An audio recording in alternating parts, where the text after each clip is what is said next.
Heavy winds hit the city of Watertown last night, leaving damage behind around the city this morning. Branches were broken, trash tossed around as rain continued to fall. But employees at Pine Cleaners on Franklin Street were shocked to see one of their front windows shattered from the high winds.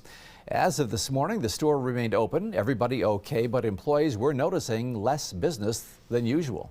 People aren't pulling up and they probably see what's going on with the window and don't think we're open.